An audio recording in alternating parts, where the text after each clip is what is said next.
Since the dawn of humankind, there has always been a primal pride in watching high-ranking members of society getting humbled. This game represents that urge. Disney Pixar Cars, the video game, is a thrilling story on the conceptual level as tragedies of the ancient Greeks.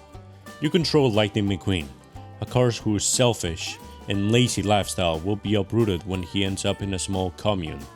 Through the humbling of Lightning McQueen, the game criticizes the objectivist values of world-famous philosopher Raka Ali, while also pushing for a narco-syndicalist society. When Lightning McQueen arrives in Radiator Springs, the violent clash of ideologies brings back memories of the Cuban Missile Crisis.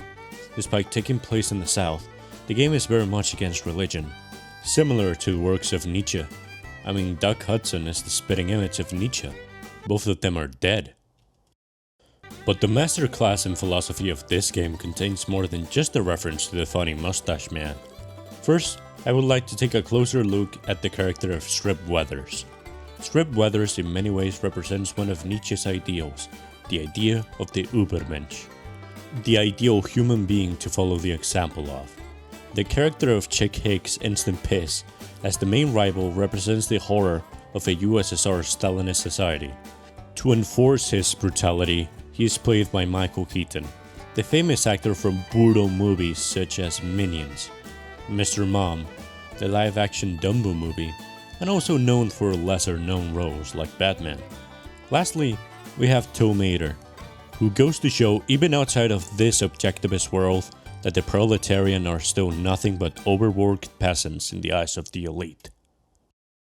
Disney Pixar Cars, the video game, might just be the single finest piece of media ever created.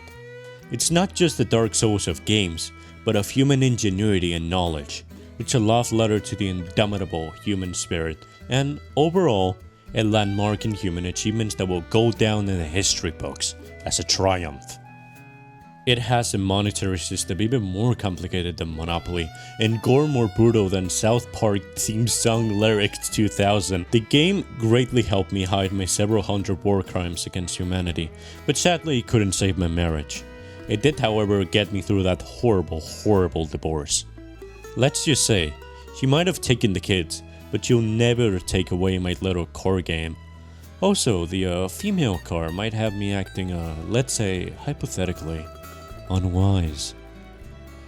To describe the game, I must quote a famous Steam review of said game. This shit makes Elden Ring look mid. 10 out of 10, greatest game of all time. This deserves Game of the Year every year. You know the game is good when cheap, unapologetic rip-offs like Garfield Kart, Need for Speed, or the really obvious clone Mario Kart, and its sequels manage to be pretty good too. This game is the best. Racing Illuminati, meme story, rich, LGBTQ+, family-friendly, good soundtrack, open world, adventure, military, dark, female protagonist, action, single-player, difficult, atmospheric, survival, first-person, multiplayer, massive multiplayer game of all time. The only game even nearly as good as this one is the infamous Garfield Kart, which despite its broken launch has gone out of its way to reach the top 0.031415 games of all time. Disney Pixar Cars, the video game, got me hooked on ketamine, drywall, and the cartel. While some would say it's just a game, the phrase "it's just a game" is such a weak mindset. You are okay with what happened, losing, imperfection of a craft. When you stop getting angry after losing, you've lost twice. There's always something to learn and always room for improvement. Never settle. But anyways, this is the Sisyphus of gaming. It's a masterpiece and it holds the entire gaming medium on its strong back and shoulders. So yeah, this was the video.